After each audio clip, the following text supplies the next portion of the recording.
This is Community Conversations, HERstory, processing life experiences through the lens of Black women and teens. And we just want to welcome you, right? And for those of you who do not know, why are we having this convo? Yeah, thank you, Susan. Susan Lucci. Is that Susan Lucci from, what was that, General Hospital? Hey, girl. While we're having this conversation is for many different reasons, but some of the like the deep-rooted ones are going to be that we want to talk about, build awareness around the disparities of Black girls, right? We want to build awareness. Oh, touched your soul. Thank you. Thank you. Yes, not the real one. Sorry to disappoint. That's okay. Still, welcome to the conversation. Welcome to the conversation. So we want to build awareness about disparities of Black girls. We want to give cultural context to why Black history is needed in schools year round, and also that Black history that the Black history that is shared year round, that it comes from Black people. Right? And to shine a light on the need for more mental health services in communities of color. And then with the pandemic here, how the pandemic has further exacerbated these issues for women and girls of color, right? So those are some of the things that we're going to center around. Right. And so what we're going to do now, because some of you may or may not have watched the Misintention video, what we're going to invite you to do now is for you to watch the actual video. And what we want you to do is to take notes on anything that stands out to you, because that's going to be part of our discussion. So as you're watching the film, looking at Misintention, what stands out to you in terms of what you see going on inside of this video? And we're going to start to break those things down, kind of like what I say is like our lessons of lyrics. And so at this time, we want to show you the film that we released in 2019 as a part of our Intention, Not Detention campaign. Basically, it's Misintention.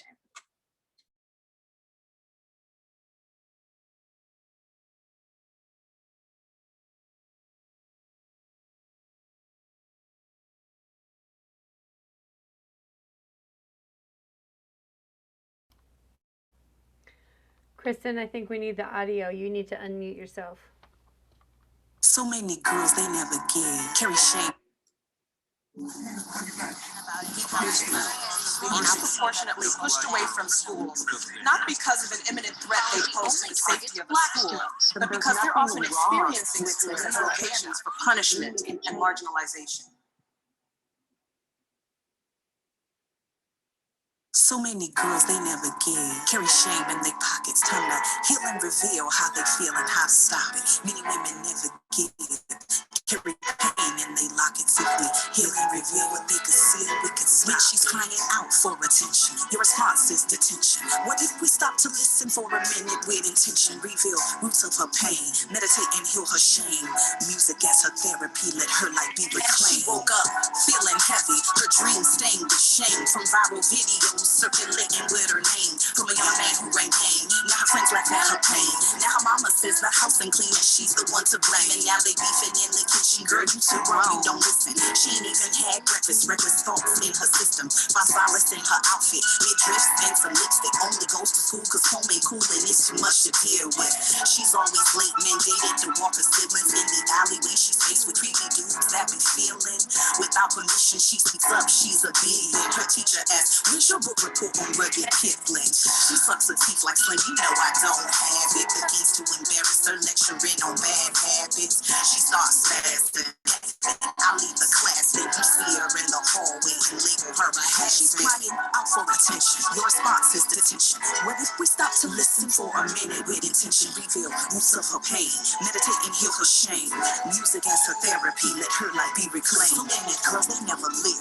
Carry shame in their pockets. Time to heal and reveal how they feel and how to stop it. Many women never give. Carry pain in their lockets. If we heal and reveal what they conceal, we could stop. Misintention catches the whip. Split second of Nirvana. The smell of sage and Cardi B. What's poppin' over yonder? Curiosity grows fonder, so she walks around the corner.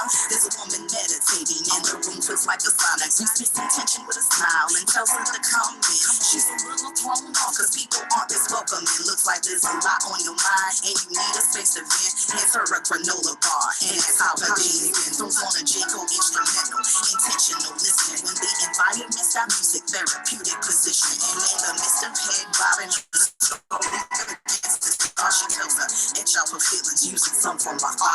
And as she draws out her heart, we begin to trace roots, forming a foundation leading to the real issue. And when it can see the truth of who they are, with intention, their pursuit will be to lead. So there's no need for detention. Crying out for attention, your response is detention. What if we stop to listen for a minute with intention? Reveal roots of her pain, meditate and heal her shame. Music as a therapy, let her life be reclaimed. Many girls, they never live, carry shame in their pockets. Time to heal and reveal how they feel and how to stop it. Many women never give, carry pain in their lockets. If we heal and reveal what they conceal, we could tell the listen. Where the tension, that's the pain, and see her heart can change the game through using ours. Can you listen?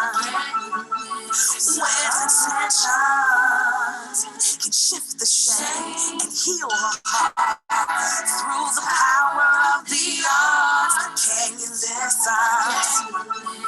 Where the tension see past the pain and see her heart can change the game through using art. Can you listen?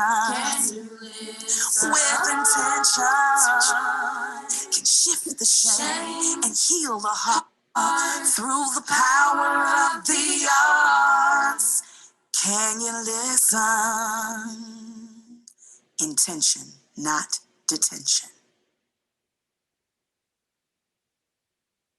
Yeah, and that last quote, the criminalization of Black girls has extended into our schools, disrupting one of the most powerful things that they have, which is her education.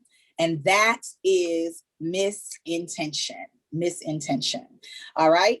So for those of you, I don't know if it was your first time seeing the video or if you've seen it, more than one time. I just want to get, before we get into the conversation, any initial reactions or any initial things that stand out. Does anybody want to come on the mic, or if not on the mic, you can type into the chat. The first things, initial reactions to the video. Okay, so Susan says, see the truth of who they are, right? So that's what stood out. See the truth of who they are. Okay. Anything else that stood out to you in the actual video?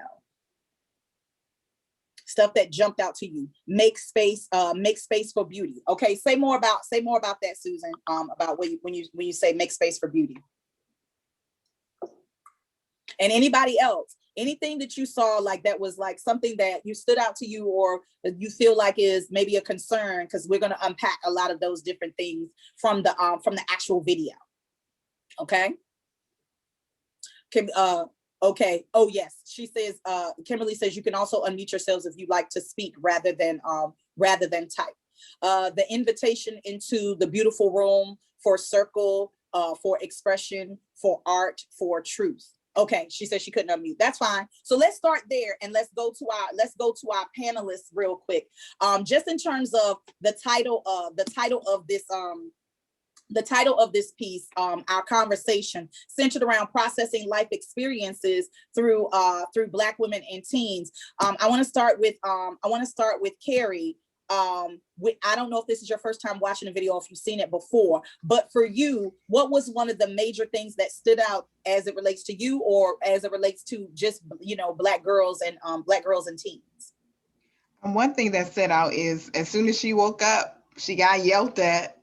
So she's starting her mind off wrong. She's going into the day starting negatively. And then as soon as she gets to school, they yelling at her too. So it was just all this negativity first thing in the morning.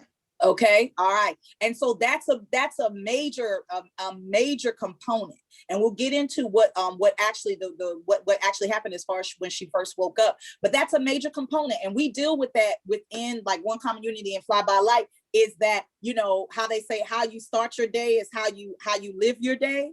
And if we take that into consideration, especially being in like education systems, and in homes, right? If we have the mindset that we have to be mindful of how we wake up, right? How we wake up, and if we're starting in yelling, and when does that actually come back down? Samaria, I know you were in the video, but stepping outside of the video, what's the thing that stands out most to you in the video? Like, what is the biggest, concern, for young people your age?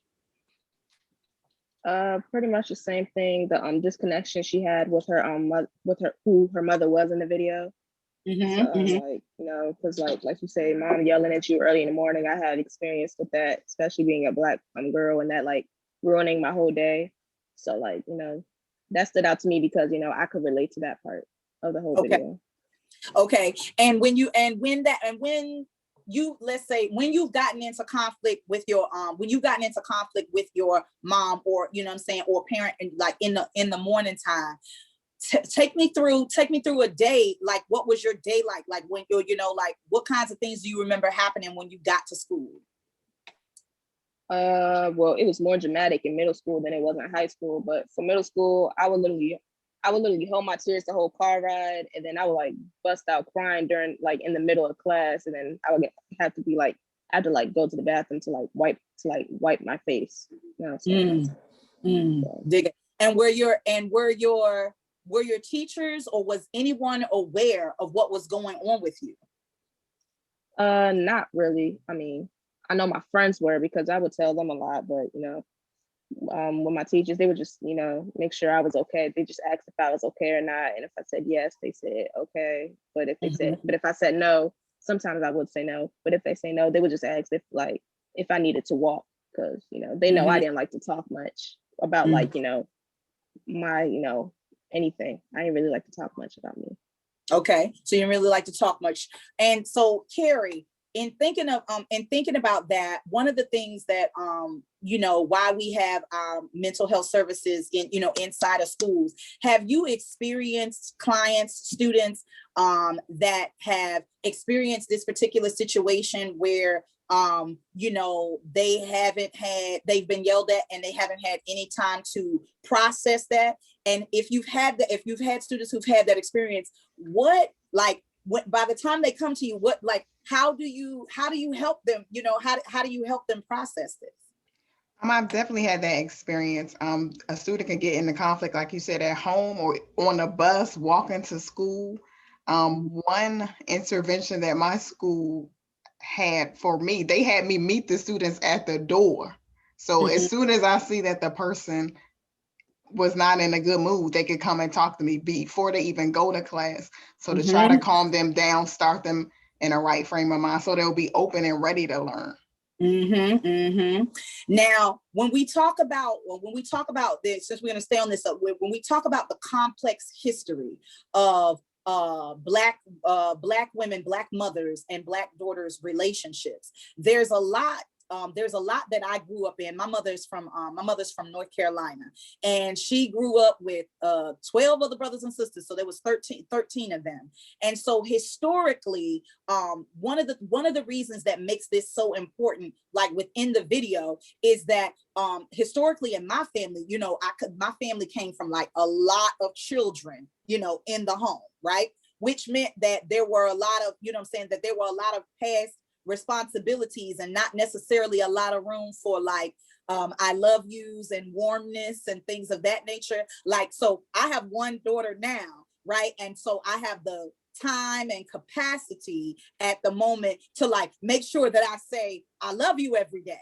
You know what I mean? And to have conversations, or if I do get elevated, to be able to bring it back down. But it brings up a historical point about mother-daughter relationships that I would see a lot, is that there was a trend in schools, particularly with Black girls, where girls were coming in and they would come into the attention room and they would say, well, I don't get along with my mama, or I don't get along with other girls. If so, there's as an extension of that, right? So if that, you know, or their particular teacher, like in this case, the lady who played Samaria's teacher, right? So when she got into her face, that she reminded her of the same type of yelling that was happening with the mom. And so there's this sort of historical passed down nature of, you know, like with the girl, with a Black girl child, like, ooh, you know, you having a girl,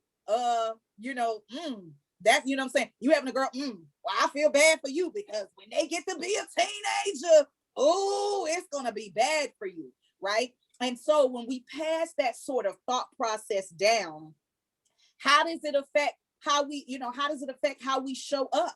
You know, how does it affect how we show up? That if there's this expectation that black girls are gonna have an attitude, or black girls are gonna have, you know, they're gonna be trouble, or you're gonna have issue with them. How does that, you know, how does that impact how we, you know, how we show up?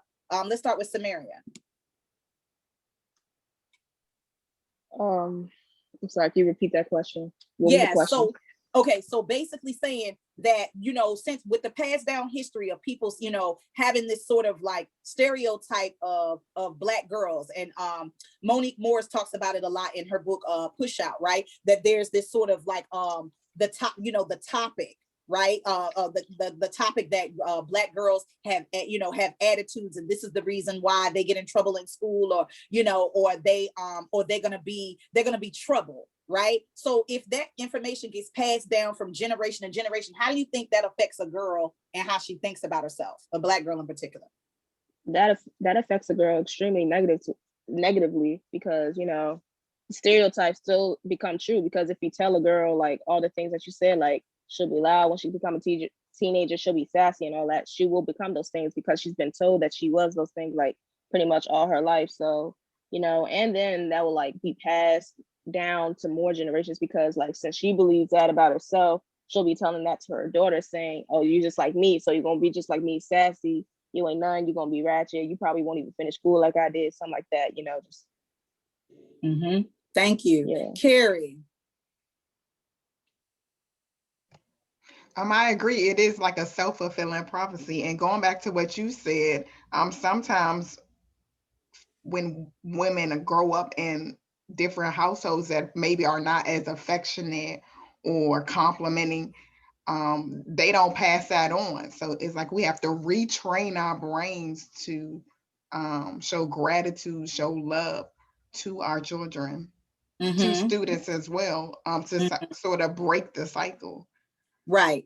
And we're speaking on that. And if there's anyone who is in the who's in the Zoom call who has experienced that, just, you know, you can either raise your hand or just type in the chat. You know, particularly for a girl or women, or those who identify as a girl or woman, if you've had an experience where you're like, I don't, like, me and my mom, we not seeing eye to eye, we not getting along, like, and like experience that sort of like like a negative pass down, you can share in the chat, or if you want to if you'd like to come off mute, then just raise your hand so I can recognize you to share.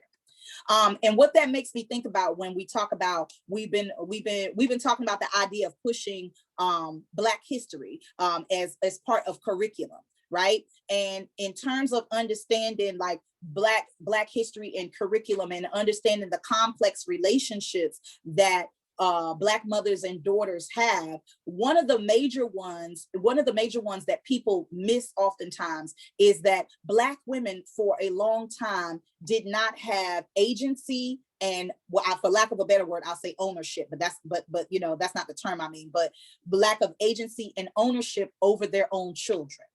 So there were people who were making decisions about their children, even though they were their own. And so there's this long sordid history of Black mothers, Black fathers too, but Black mothers not being able to make certain decisions when it came to their children. And so it's almost as if their agency was taken away, and because it was, then that also transfers down to how a Black parent might parent their children. And what happened, a lot of cases, what would happen historically is that I have this line where I say, die for your freedom, live for your kids, which one you choose. And for Black mothers, oftentimes the safety of their children, particularly their daughters, right? The safety of their children meant the difference between them speaking out and supporting their spouse figure, right? Supporting their spouse figure and risking getting killed, versus saying nothing, staying silent, and then parenting their children to be inferior, right? to other, you know what I'm saying, to other races. So it's like they protect, you know, protecting the children, but parenting in a way that is fear-based, and parenting in a way that doesn't allow the children to be themselves, for fear that if they are themselves, that there would be consequences, right? That there would be consequences, that they might die, that they, you know, that they might be beaten, that they might be raped, you know, that they might be starved. And these are some of the types of issues that trickle down when we look at, you know, when we look at history, right? When we look at history. And so this shows up, you know, this shows up in schools. Now I want to move a little bit, genetic trauma, absolutely, right? So it's passed on trauma. Some is vicarious and some is direct, right? Some is direct.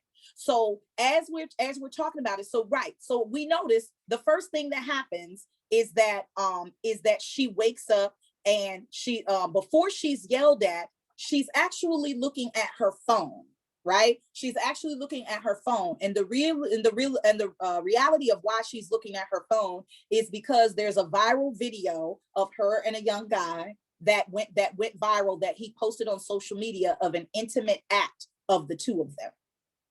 And she wakes up to this, and it's so, you know, it's like, it's this big thing. And she's like, oh my God, like people are texting her nonstop about it. So she wakes up to this embarrassing moment that was private between them, but now it's all around the school, right? And this is a true story of many girls, but a lot of Black girls that I have counseled, and there really is no conversation around viral,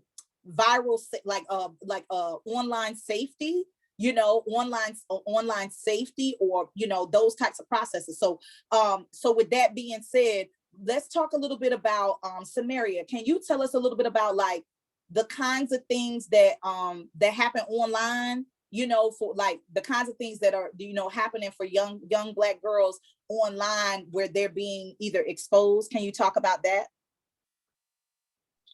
I mean, I could talk about it, but you know, yeah, I can.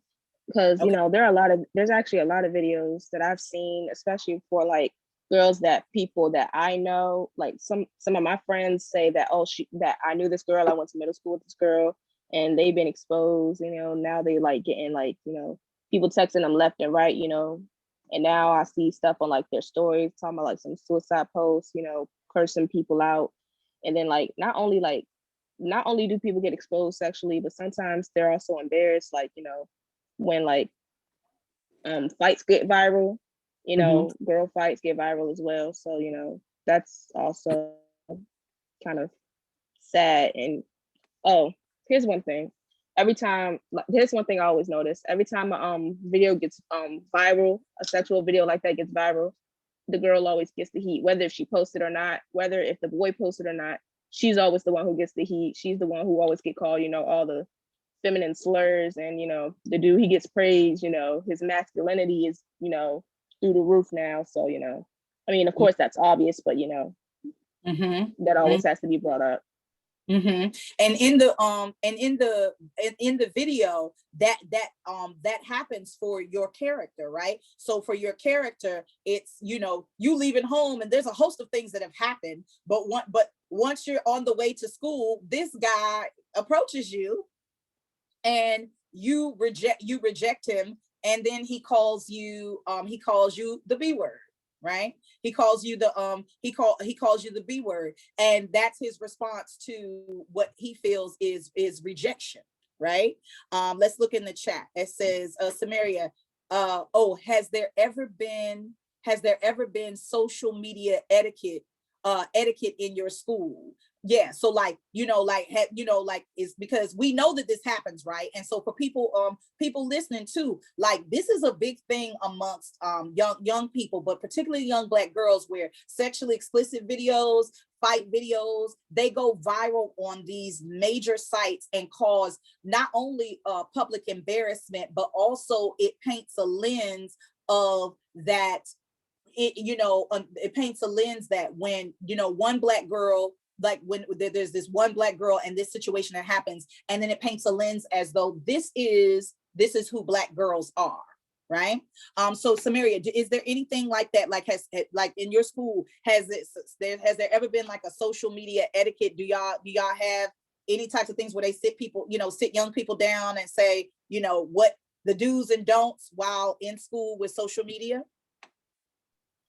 Not that I recall. I mean, there probably would have been, but I don't know if I even attended to one of those. So okay. To my knowledge, no. Okay, Carrie, have you in your with your client, have you heard of like this sort of social media public embarrassment, particularly of Black girls across platforms, and what are your feelings on it?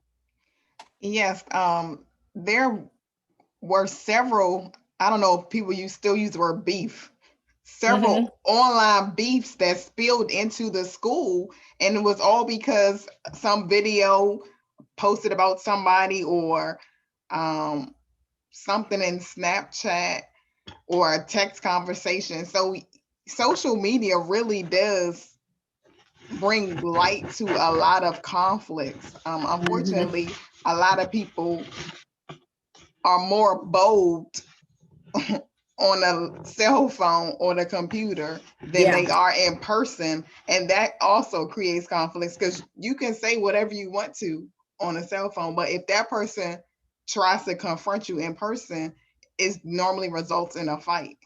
And so the idea that now, with all of the things that this girl has experienced in this Intention, what do you think is next? Like, do you think, like, when she storms out in that hallway, had she not run into my character, what could have happened? What could have happened, with the several things that have happened to her throughout the day? What could have happened, when she stormed out of the classroom? Or what if she did storm out of the classroom? What could have happened? Let me look in the chat. Okay. Lalati says, I volunteered at Walker Jones last year, and they would collect the scholars' phones daily. Okay, if they knew about it, but it didn't really prevent much. Exactly. It didn't prevent much, because you're right, because in a lot of schools, Lalati, and forgive me if I'm pronouncing it wrong. If I'm pronouncing it wrong, please let me know. But they in the schools that I've been in, they did do cell phone collection, but not every student would give up their phone, or they might have more than one phone, right? And oftentimes fights would incite because students did have their phones and they were on social media, and so if there was an inciting fight would happen, right? Because because they're like, okay, we're gonna meet after school or during lunch, or these types of things, and that would happen. And I have this piece called Girl Fight, which actually was in response to a video where two Black girls were actually in a locker room, and the thing went viral to the point where it had over 10 million views. And it was two Black girls in the locker room with with some other Black girls and Hispanic girls Latina girls in a locker room. And this fight probably went on. The recording was probably like 5 or 10 minutes, and no sign of a teacher, no sign of any administration. And what happened in this space was that the two girls themselves were one girl was sort of like antagonizing the other girl, but the girl wasn't gonna fight, but then she swung at her, and it was like this whole instigation sort of thing. And I talked to my students about the fact that I promote sisterhood, and I said, one of the big things was that when there's a crowd around, and there's this public embarrassment added to that crowd around, and then that makes fights happen. So when we talk about that, now let's go back to HERstory, right? Let's go back to HERstory, and then I want to get into some comments from the audience and from you all. There's a specific direct correlation to that, right? So in HERstory, Black women, as far back as way further back than I'd like to remember, have been put on public display. right, have been put on public display for other people's entertainment. So we need to be really clear about that. This dates back to things like such as human zoos. So Sarah K. Bartman, or if you know the story of Sarah Bartman was seen as a woman who had large bodily features to other people, but to me just kind of normal. And but they saw her that saw her as they called her a freak, or they called her this freak of nature, because Black women's bodies traditionally are shaped differently than other women in other cultures. And what they would do is they would take women like Sarah Bartman and put them on display in human zoos, and really it would be like white supremacist culture that would come in and look, like they would have the Black woman and she would be either naked or almost near naked, and people would be ogling at her body, and they would be throwing money and acting as if the Black girl or Black woman was an animal. Right? Was an animal. And why that's important is because, so if we take that correlation of people use that, use black girls and women as their entertainment, right? As their entertainment. And this was at that time, considered, like it was like legal. It was like the thing to do. Like people were literally, and you can look this up, even as back in, the early 1900s, this was happening, right? This was happening in the early 1900s where Black women were on display. So you translate that to 2021, and you've got Black girls in videos going viral, and for the sake of entertainment. And then on top of that, where do they get to process like being embarrassed? Where do they get to process where do they get to process the hurt that comes from being used at the expense of someone else's entertainment, right? I'm going to go to the chat and then come to y'all. Somebody says, how do you prevent this display to ever happen again? So this particular, so human zoos were banned, right? You know what I mean? They were banned, but the issue is that the damage from what it did, and passed down, was, which is why we get now the hypersexualization of Black women and Black girls in schools. So one of the major ways, Veronica, that we prevent it is that we need to teach the real history about Black women and Black women and girls pre-enslavement, and even in enslavement. We need to really talk about those types of things that happens, because you do not find Sarah Bartman in books. In books, not on, and that is a huge issue. Veronica says, what tips do you have for teachers to help girls before they explode? Okay. And Kimberly says, education, social emotional learning over book smarts or tandem. Okay. All right. So we're going to get to the so we can get to the question about teachers. So let's go to Carrie.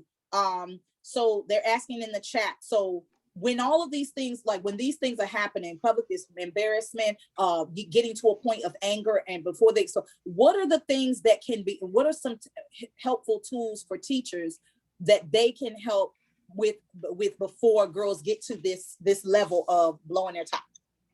One thing that you could do is maybe establish a signal that the student can like raise up to signal, okay, I need a break. Let them step outside, take a walk. Even if it's just to get some water, or go to the social worker or mental health counselor, just to have a space to talk about their feelings, or such as the intention room. Yeah. The intention room is definitely there. I'll talk more about that, but let Samaria answer. I would say like interact with all of your students, because as a student who was pretty much like a teacher's favorite, I would say, I guess I kind of felt, safe, because, I've always had like a connection with my teacher, because it felt like they always reached out to me. So I would say like, keep like that type of energy, not like be your student's friend, but like, you know, be like your Friendly. student's safe space. Yeah, friendly.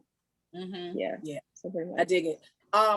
Veronica said, you know, a lot of times teachers have to focus on the whole class. So how do they deal with one particular student? So this is where, when we talk about HERstory, where establishing environments that create, you know what I'm saying, establishing environments that create a space for people to feel safe, right? And then to also know like the resources. So for instance, a lot of times, and teachers are not like, teachers don't know everything, and everything is not the teacher's fault. Here's the idea, right?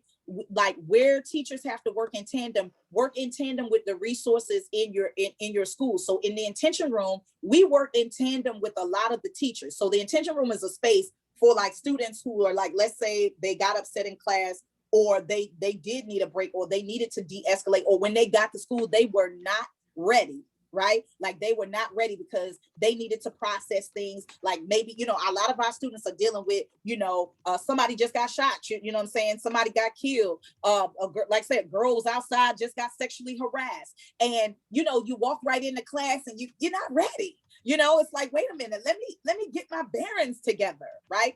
And you're not ready. So saying that to say is that I think that we as school systems at large have to, you know, when I was in school, we started with what was homeroom, right? There was no instructional, there wasn't like, because you understand that there is a transition coming from home to school.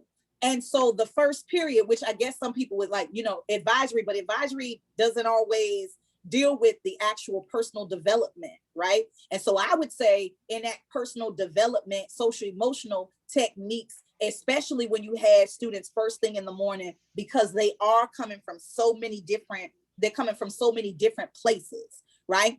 And you can't know everything that goes on with every single one of them. But it's like, that's the thing, you have to be able to you have to be able to say, okay, I'm going to create this environment, you know, for them. The other thing is that a lot of times it's hard to establish those parental relationships, right? And this is going to be major and a major key, particularly for, like I said, historically for Black women and girls, right? I have been able to have like major breakthroughs with my students because I formulated relationships with their mothers, right? So I knew things about their mothers' lives, personal, you know what I'm saying, mothers or, you know what I'm saying, or fathers. Like I knew things about, you know what I'm saying? So that way it was like, it gave you a temperament. Now that's not always possible, right? It's not always possible, but the more we can engage parents, because oftentimes some of the stuff that the students need support in, also the parents need support in, right? And so for instance, I've seen great relationships where, like, say for instance, let's say Samaria's mom was having a tough time with her, but Samaria has a good relationship with Carrie, who's her teacher or her therapist, right? But Carrie has reached out to Samaria's mom, right? You know what I mean? And basically formed that relationship. So now Carrie can serve as an advocate for both, not only Samaria, but Samaria's mom as well. And there can be dual healing, right? There can be dual healing. And oftentimes though, you know, again, this also plays out into who is the child's teacher. You know, who is the child's teacher? Because in this case, the child's teacher was another Black woman. And having a Black woman as your teacher can be really, really important to you being able to identify, but it also can be a trigger point as well, right? So depending on the situation, but oftentimes it's about doing that. Okay, so let's see in the chat, we got a few things. Breaks, I like. Okay, check-ins, checking temperature. Okay, temperature is a great idea. Quick stretch, affirmations, all of that. Other ways that are kind of subtle might be like, you know, for me, and when I was a classroom teacher, I put up pictures and different things that affirmed the students in the room, you know, because that was another major issue within the video, right? One of the major issues in the video was that Samaria's characters coming in and they're studying Rudyard Kipling. of all people, right? So what, so oftentimes Black students, Black girls in particular, are taught, are taught to study other people and other people's history before they even know their own. How and why is that a problem? Samaria. For one, it teaches us as Black people that we're not worth learning about. That's one. It also teaches us that, there's no one like us to learn about. Because I remember being young. I know they stopped teaching this, or I don't know if they did. Like, I remember when they said Christopher Columbus founded America. So I thought white people are really important because they did all these other things and we don't do anything. So like, that's the problem in itself, because it brought me down as a black girl. So Okay. yeah. Thank you. Carrie. I agree. I know when I was in school, I didn't learn anything about Black history, nothing. Everything I learned, my father taught me. And when you don't learn about the great contributions of your people, it's like the bar is held low for you. Yeah, we were having this discussion when we were planning this event, and I shared a story, so I'll share it with you all now. I remember, in my songs, I share about different African or Black deities like Yemaya or Oshun, who many people do not know about, including Black girls and women, if you haven't been exposed to certain things. But I remember being in school and we were studying Greek mythology. And in Greek mythology, we turned the page and they had pictures of Nefertiti. They've had, Cleopatra and Nefertiti. And in those pictures, they painted these women as white women, and like their skin, they appeared to be white. And they told the story in the books of these goddess or heroic women, right? The goddess or heroic women as white women, right? And looking at that time, if you didn't come from a family who was very well versed in Black history, African history, indigenous people's history, then you might have believed that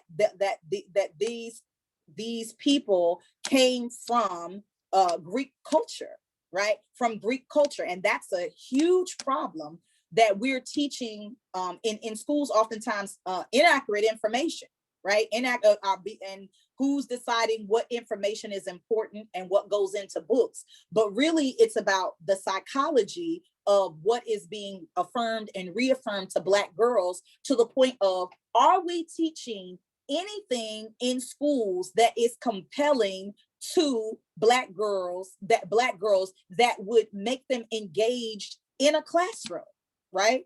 Are we teaching things that, that are actually affirming? You know what I mean? Are we teaching things? So my thing is this, like, we can, I always say, they say there's the 80-20 rule. 20% is a spark and engagement, right? The other 80% is like, you have to value, if you don't catch somebody with a value or interest, right?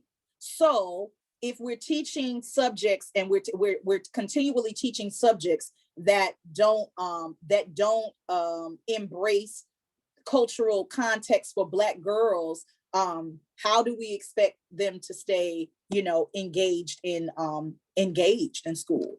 All right. Somebody said, "Oh, this breaks my heart." Oh, thank you. Thank you for sharing that, Samaria. Yeah. Right. So I want to pivot just a little bit while we have a little bit more time left. And like I said, again, if for those of you who are in the chat, if you've had personal experiences or there are questions that you have, please feel free to put them in the chat. If you'd like to share a personal story or anything like that out loud, just raise your hand. So there's a couple more things, and we can open up the floor too. So in this video, she not only experiences the trauma of waking up to the viral video, right? The viral video, which has its own connotation. After the, so let's point out the trigger points that happen. She wakes up and there's a viral video, public embarrassment, right? Public embarrassment and shame. Then when she is attempting to get ready for school, mom yells about the kitchen not being clean, and the household responsibilities not happening. Hold that. We're going to come back to that in just a minute. Then after that, as she's getting dressed, so her sort of her response to getting dressed is like, well, I'm gonna dress with my midriff because you get on my nerves. And then after that, mom says you got to take your brothers and sisters to school, right? So she has to do that before she goes to school. Then she's approached after dropping off her siblings. She's approached by some guy who then calls her out of her name because she rejects him. Then she gets to school, right? Then she gets to school, she actually did her homework but left it, and now the teacher's yelling at her. 6 things, right? These are 6 things, but they each have an extension, right? So I want to show you how the HERstory. Oh, I forgot 7. She also didn't eat because she got into it with her mom. She also did not eat. So let's go back. So the second thing that happened is that, after when she gets yelled at about the kitchen, the kitchen situation and about the household duties, right? Historically within Black women culture is something that we like to call surrogate motherhood, right? Surrogate motherhood. And surrogate motherhood impacts Black families traditionally when Black families' homes are broken, either from the start or somewhere in between, where there's not enough support, either be it 2 parents in the home, where there's not enough support in the home. And because there's not enough support within the home, then the responsibilities often fall on the oldest sibling, oftentimes if it's a girl, or the either oldest sibling or the oldest girl. So the oldest girl begins to take on characteristics of a mother, though she's not a mother. This is very, very prevalent in Black communities. So when the sibling the sibling has to take on these responsibilities, then it splits them having a childhood experience and an adult experience. And they're expected to respond as a child, but at the same time serve as an adult, right? Which, when we look at the increasing ways in which Black girls are policed, when Black girls are policed in schools for their what they say is attitude, which could be the way that which they speak out, the way they speak for themselves and things of that nature, right? That those are the types of things that sort of translate. So when we're looking at surrogate motherhood, right? We're looking at surrogate motherhood. I had recently a student who said, they aren't able to do their homework online because they have to watch their little sister, right? And because their mother has to work. And there's not extra support there for so many different reasons. Black communities, Black families historically had been broken apart to whereas there intentionally, so there would not be support in the homes, right? Social service systems historically had made it so that particularly for Black men and women, so there was an era where social services said if you had the support of a Black man in your home, that you could lose benefits that you had. So oftentimes Black women were hiding that they even had support because it wasn't enough support to sustain, right? So these are historic things that show up in our school systems, right? So what is the I guess the question that I want to ask the panel is, when it comes to a Black girl having having to have multiple responsibilities.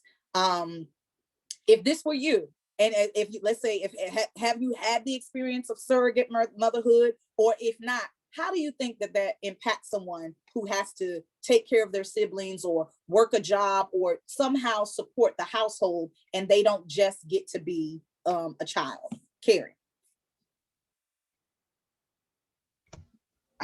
In the mental health field, we term this peritrification. Mm-hmm, And it does happen a lot, especially one example that I can give is during the pandemic, we are all learning virtually. If someone has multiple children, not many, like say you have 3 children, not many households have 3 laptops. Let's be clear. Yes. So sometimes it's not intentional, and sometimes, most of the time, the parents are doing the best that they can, but it's very real. I would say some solutions for that is to find some space for yourself. Take some time out for yourself. It's hard during the pandemic to do this next one, but have a group of friends where you can be just yourself. You don't have to take care of anybody else. It's just you all doing whatever you like to do, playing, singing, drawing. I'm just creating safe spaces for yourself. Right. The hard part about that is that for many of my students, they don't get a choice. It's not a choice. You see what I'm saying? Like this is your responsibility, and that's that. And you could be right that it's not always a situation where it's intentional. It's a matter of, you don't do this, we don't eat. Somebody got to do it. And that's a huge dynamic in thinking about, now, how do I show up in class after I just had to watch my sister and brother all night, and then you talking about a book report? I ain't even sleep, so Samaria. Okay, well, first, let me say, me as being the oldest girl and the oldest child, thank God that my mom did let me have a childhood while still giving me some responsibilities as the oldest child. So I'm gonna just say thank you for that. But like, being the oldest, sometimes there are like big responsibilities that, kind of not only affects you, but also can affect like your relationship with your younger siblings as well. Because like sometimes, like as you get older, sometimes like a lot, you can see the difference in the way like how your parents like raised you and how they raise your younger siblings. And it kind of affects how the oldest sibling sees the younger sibling. And, it kind of like feels like, I don't know, like a hate, jealousy type of thing for the younger sibling. So like, not only does it affect the mental health of the oldest, but like the whole family as well. Then there's like family feuds. Like, you raised me like this, but you don't raise her like this. Just like comparing yourself to your other sibling. It's just like, it's a lot. Yeah. So. Yeah. And so I have definitely found that in, with my students that, a lot of times, like say for instance, that because they've had to have these responsibilities, that sometimes, like I said, when they show up at school, the first thing that they want to do is just, relax. They just want to relax. They just want a moment to not have to be responsible for someone, or because they have to be responsible for so much stuff, then they are fast tracked into adulthood, right? So fast tracked into adulthood. So meaning that they take on more adult things because they are already in the capacity, of an adult. And then, so what happens is that, so you have this teenager that in so many ways has had to play an adult, and then comes to school and meets with adults that don't realize that they're toggling between child and adult, and the to morph back into child is not an automatic process, right? It's not an automatic process. So the whole surrogate motherhood is something that is deep within communities, and right. And so we have to look at what supports what supports are available, you know what I'm saying, are available for that. Because like you said, whether it's laptops, whether it's whether it's like, say somebody wants to be in after school activities, but they can't, I know plenty of girls who wanted to stay for different workshops, but they couldn't because they had to pick up their little sister or their little brother, and it might have been something that was good for them, good for their spirit, for them to have like meditation or to do things like that, but they simply couldn't participate because of that responsibility. Which is why one of the main things that we try to do, like we piloted at Eastern, was that we did I started mother-daughter dinners and mother-daughter retreats, because I saw the need, particularly with Black girls, they needed a space to have conversations with their mothers about the things that were going on with them that really were affecting them, not only at home, but in school. And there was no space set for that. And when we had those events, there were a lot of things that we had to put in place so that historically it could be supported. So for instance, a lot of mothers cannot come to events if they don't have childcare, right? Or if there's an event that doesn't allow for other children to be there. So many of the events that you start building out has to have a child care component so that there's no barrier to somebody being able to come or get a service. And so oftentimes, like anything that we're offering for girls or for women, stuff like that, we have to make sure that child care is in place, and that there's, some type of food or this and that and the third. So anytime we have things, we want to make sure that we have those. And then transportation, right? So then we getting into like socioeconomics, right? So socioeconomics plays a big part. Before we go into like resources, I want to read a few stats, but I'm going to ask you this question first. So there was a discussion between me and my students about during prom time. And during prom time, there was a booklet or document that went out that told girls, and it was particularly, Black girls, right, that they couldn't wear certain things to prom. And so they had this booklet that was about 5 pages, right? And 4 of the 5 pages was about what girls couldn't wear, and the pictures were of Black girls, right? Were of things that they couldn't wear. And they said, if you wore anything of this sort, right, you would be ejected from prom and you run the risk of getting suspended for your outfit choice. What do you all think about that?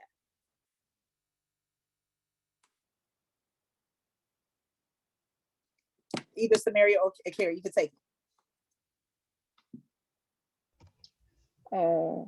I say that played into the role of the adultification of Black females, because scientifically it's said that Black girls' bodies they develop faster than other races. So and like also judging other females for what happens to them, depending on what they wear. So that's one thing. Okay, Carrie. I'm shocked to hear this, that it was 5 pages long, first of all. And if it were me, I wouldn't put faces, just show the outfits if that's your major concern. Why does it have to be a spotlight on Black girls? That's another way of demonizing them. And also kind of a deterrent for people even wanting to go to prom. You spend your whole school career looking forward to prom, and then you get in this fat booklet telling you what you can't wear. Right. It should be a better way. Right. And so again, when we're talking about curriculum, and when we're talking about, how often have we been taught, how often do we have courses about the different body types and body shapes that come along with, that come along with different cultures? How, where is that in curriculum, right? How often are we talked to about generational trauma or things that are passed down, so that we understand that a lot of the things that we're experiencing in the now have to do with a lot of unprocessed things that happened before. So I'm going to share this statistic with you. We shared it during our Intention Not Detention campaign. It says Black girls are suspended at 6 times the rate of their white counterparts, and they are 9 times more likely to receive at least one out of school suspension compared to non-Black girls, right? And so that, that's that alone. And then a lot of times when we looked at what Black girls were being suspended for, oftentimes it was, insubordination, the way in which speaking about, like how they express themselves. So a lot of times the things that Black girls were getting suspended for were not violent offenses, right? But it was about the way in which the manner in which they spoke, the way in which they dressed, right? Or addressed someone, right? And those were the things that were the most at the top of the list, right? So as we're closing down, what I want to do is to ask the audience, why did you come to this conversation today? Like, what brought you here? Why did you come to this conversation? Because obviously we haven't covered everything, and there's so much more that we need to shine a light on. But why did you come to this conversation, and what were you hoping to address address or take away as a part of this? Like, what brought you to this conversation? What are you taking away, or what did you hope to take away? Because again, there's so much to cover. There's so much to cover, and this is just a small glimpse of highlighting some of the most important things. So, anybody want to share why they came to this? Why they came to this conversation today? Okay. Oh, you can you can unmute yourself and feel free to speak if you instead of type, right? So if you want to unmute, or if you'd like to type in the chat, why did you come to this conversation today? And what did you hope to take away from it, or to address? And how many like educators do we have in the building, in the space versus students, and what did you want to gain? Because we're going to continue these conversations, not necessarily this particular topic, but we can expand on this topic as well. Okay, I'll give you, okay. So Susan says, I love the work of OCU, wanted to learn more, taking away new insights, learnings, compassion, continuing to be inspired by Black Girl Magic. Absolutely. And for those of you who don't know what Black Girl Magic is a term that was coined actually by a sister by the name of Kashawn Thompson, who is from DC, as a matter of fact, to DC PG area. She coined the term. There were Veronica has a question. Okay, give me 1 second. But the term Black Girl Magic came from sort of like a reaffirming where Black women started seeing all of the issues that Black girls were facing, and they were starting at taking their leadership back and putting affirmations into Black girls. So one of the things that came across was the hashtag it started off Black Girls Are Magic, right? And then from that it's shortened to Black Girl Magic. And so so the hashtag, when you see it, is the affirmation of something powerful that Black girls or Black women are doing, have been doing forever, and it's just an acknowledgement to affirm in a world that was not affirming to Black girls. Okay, Veronica, what's your question? I don't have a question. I just want to say congratulations for what an exciting workshop. I was not really expecting anything other than I wanted to know more about you guys and what you guys do. Mm-hmm. And I'm very happy that I joined you guys because I've learned so much. I am a former educator and worked in the urban schools here in DC. Mm-hmm. And for me, learning my girls come in mainly in a middle and a high school, Mm-hmm. and having the girls come into homeroom and having that nasty attitude. And it's like, what is wrong with that girl, from other teachers across the hallway. Mhm. And not understanding what they may have gone through prior to coming to the classes. Mhm. Mhm. Mhm. And other things that, and just to talk about what are some of the takeaways. I had you guys transfer me to my days of standing out in the hallway, and shaking some people's hands if they wanted to. Mhm. And like I said earlier, doing the check-ins. But I suffered my first few years as a teacher, not knowing what my girls were going through. Mhm. Mhm. And as a Hispanic woman, I didn't know, they didn't know me. Once we made a connection, I think that, like you said earlier, one of you said earlier, it makes it easier to understand what you can do to understand, and not also. I used to Mhm. go home and take it personal. I used to go home and be like, I'm not going back to work tomorrow. There's Mhm. no Mhm. way in this world that I'm going back to that damn school. Mhm. I mean, Mhm. literally, I would be so like, I did my best. It was wrong with you, and I thought it was just me. I started to talk to the counselors and to the mental health agencies that came to provide services, and I learned a little bit. But today, you actually make me think about, um, understand more of what can we do as human beings, Mhm. when you see somebody, not to judge them, Mhm. and not just the young girls right now, but also us as human beings. We have different Absolutely. personalities. And Mhm. Carrie mentioned something really important. She said you have to unlearn those things, and it's Mhm. very hard sometimes.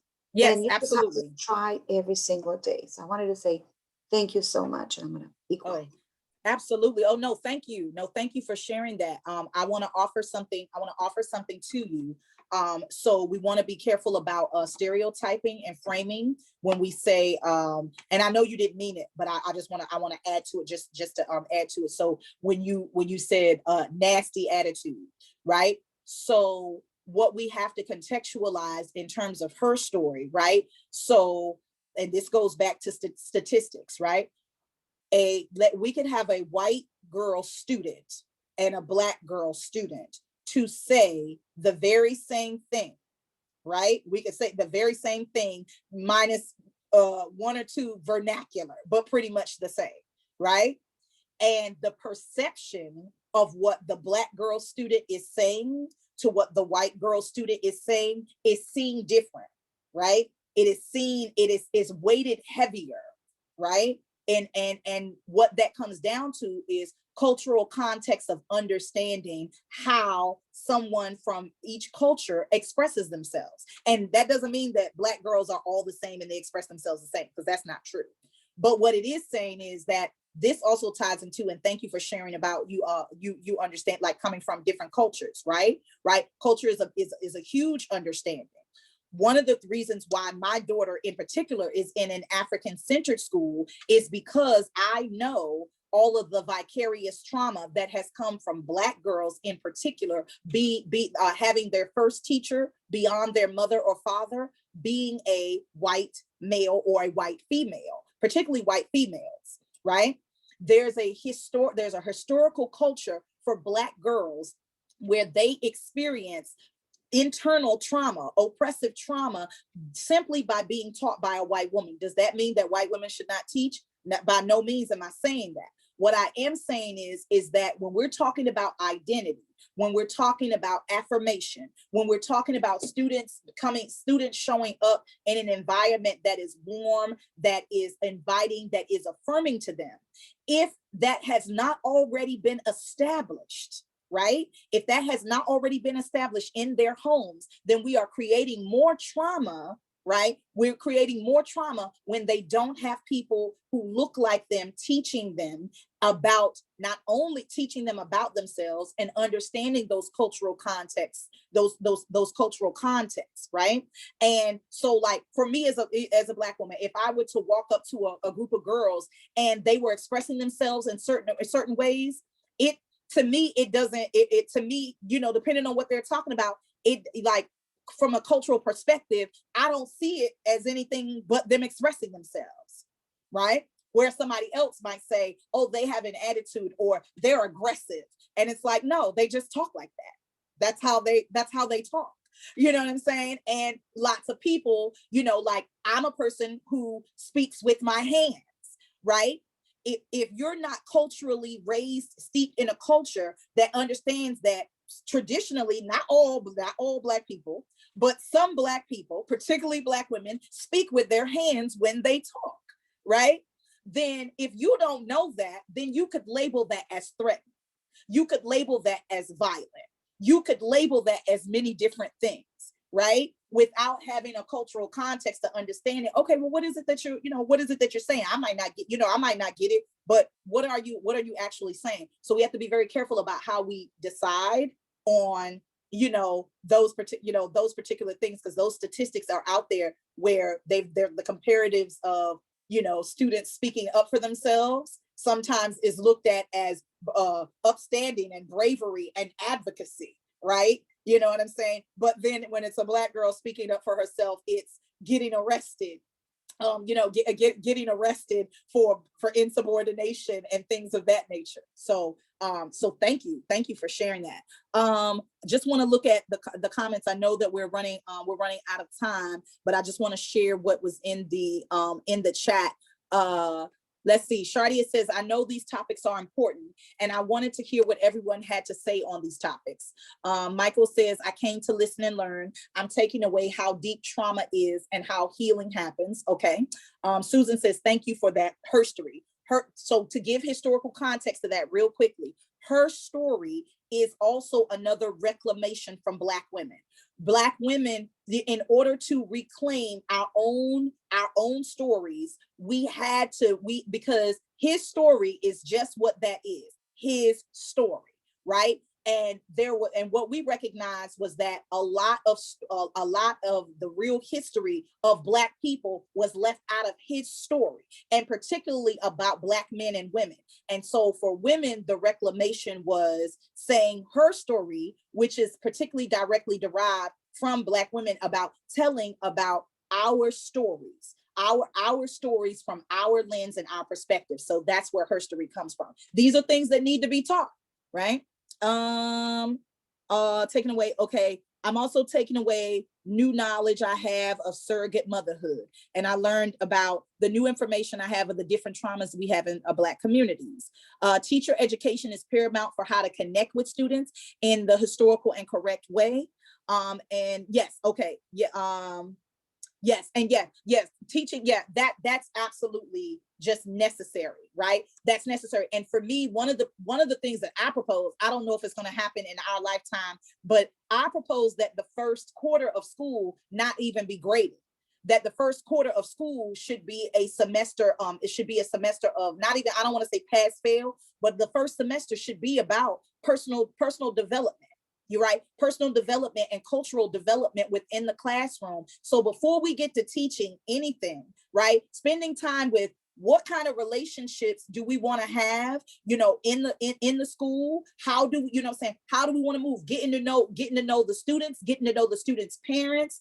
Like, I really feel like I imagine a world where these are the types of things that happen, so that when students come to school, it's like that idea of community, school, parents, all really, really working in tandem, even though we got all different responsibilities, right? And yeah, against grading in general, right? Exactly, right? But and again, because there's cultural context to that, and there's many different things that we could share. But I want to honor people's time. And if you have any questions of the panelists, and we also have a really, really dope resource list that we're going to send out. We're going to send out for those of you who joined us today, that has resources that are written by Black women, that give you historical stories that you can read. And just so looking here, and one of them, I've written a book that sort of chronicles certain things that's going to be turned into curriculum very, very soon. But this is a list of some of the books. We also have some mental health resources, as well as a Spotify playlist that gives you different stories that talks about Black girls and women's experiences, and the movement behind making sure that her story is told, again, not just during the month of February or March because it's Women's History Month, but all year long, because these things are relevant all year long. Okay, so yes. Oh yeah, the Spotify playlist they just dropped in the chat. These are songs that are just wonderful by Black women, or affirming Black women and girls, that speak to, again, a lot of the deep things that we've talked about today. And I just want y'all to know we just hit the surface, right? We just hit the surface of what we're talking about, but like there's still more to talk about as we close out. What would you say? Yes, please keep in touch with us. Please keep in touch with us, and I'll also put my Instagram and Facebook and different things like that where you can connect. The other thing is, so for Carrie and for Samaria, what do you want to leave people with in terms of something to either think about, or what you feel is important to take away from this conversation, so that the knowledge of HERstory continues? Samaria.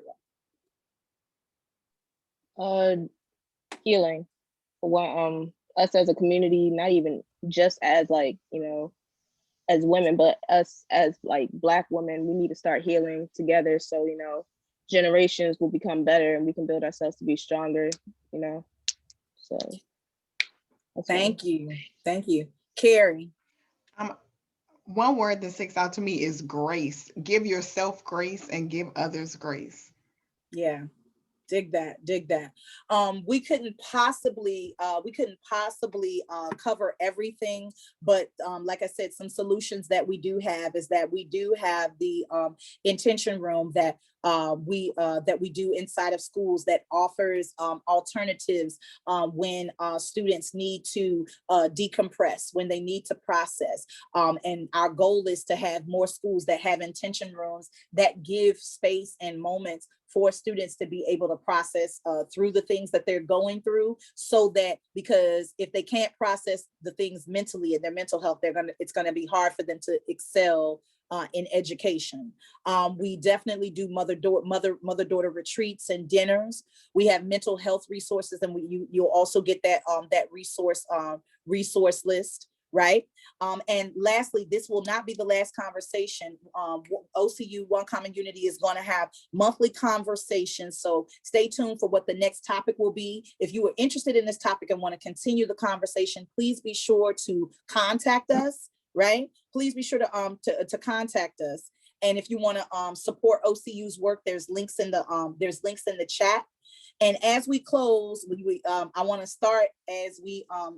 end as we started, with some artistic expression.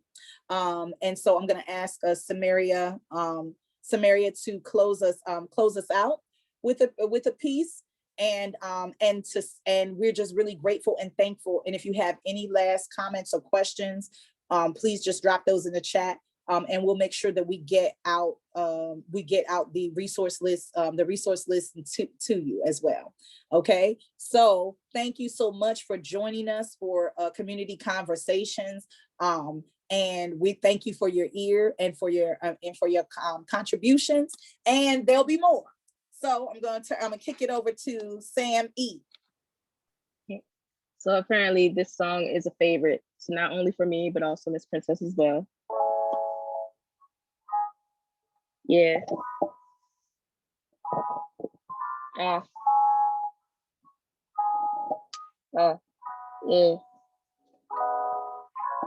Da, da, da, da, da, da, da, da,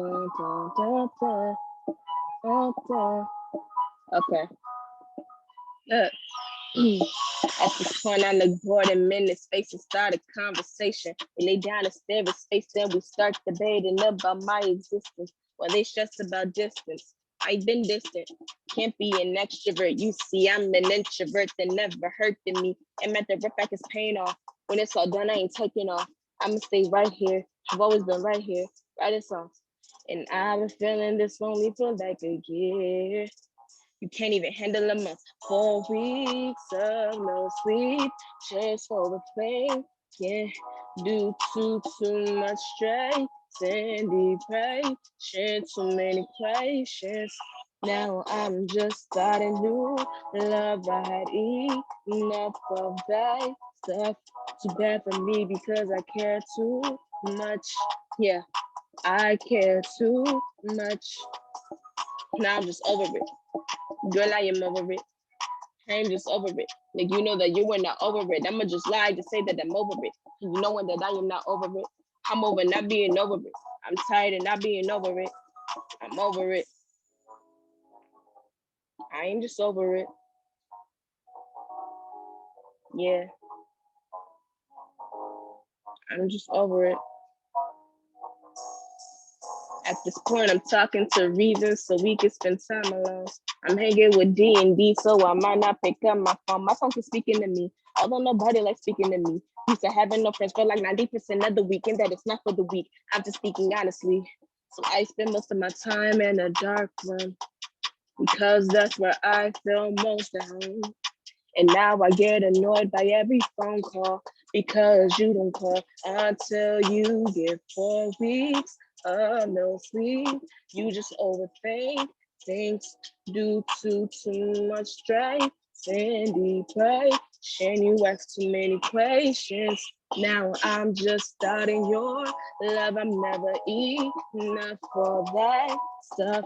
Too bad for me because I care too much. Yeah. I care too much. And now I'm just over it. Girl, I am over it. I am just over it. Like, you know that you are not over it. I'ma just lie to say that I'm over it. Knowing that I am not over it. I'm over not being over it. I'm tired of not being over it. Cause I had 4 weeks of no sleep. Just overthink, yeah. Due to too much stress and depression, too many questions. Now I'm just starting new love. I had enough of that stuff. Too bad for me because I care too much. Just make you think that I don't care enough. And now I'm just over it. Thank you, Sam E. You can follow Sam E online. And one of the biggest ways that we help in aiding, and particularly for Black girls, but all of our students, but Black girls in particular, one of the biggest ways that we tend to help with expressing ourselves is through artistic expression. Samaria is working on an album through Elements of Light with the Performance Troupe, which is a small group of professional artists from the DC area who are looking to change the world through their art. And for us, a lot of the ways in which Black girls and women have been able to heal and to have conversations about these types of things with like that we've only scratched the surfaces. We start with the arts, right? Which is why I'm the Helicist, the hip hop mama, because I know that through the arts that we heal. And that's a place where we can tell the stories and drop little pieces of Black history information inside of it so that it sparks the brain. So once again, I want to thank Carrie Bacon for being here.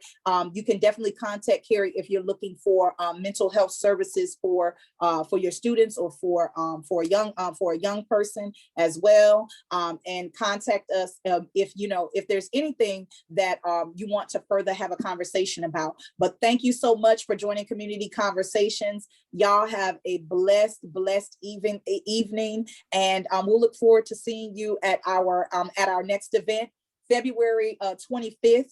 The Samaria, along with all of the Elements of Light Performance Troupe, will be doing what's called the Mic Drop, which is the youth open mic, youth voices against teen dating violence. February is also Teen Dating Violence Prevention Awareness Month. And so they'll be speaking on that. So join us February 25th. I believe it's at 5 o'clock. So look out for that. Follow at One Common Unity and learn more about what we have in store. So peace and blessings. Have a good night. And thank y'all so much for being here. Thank you. Thank you. You see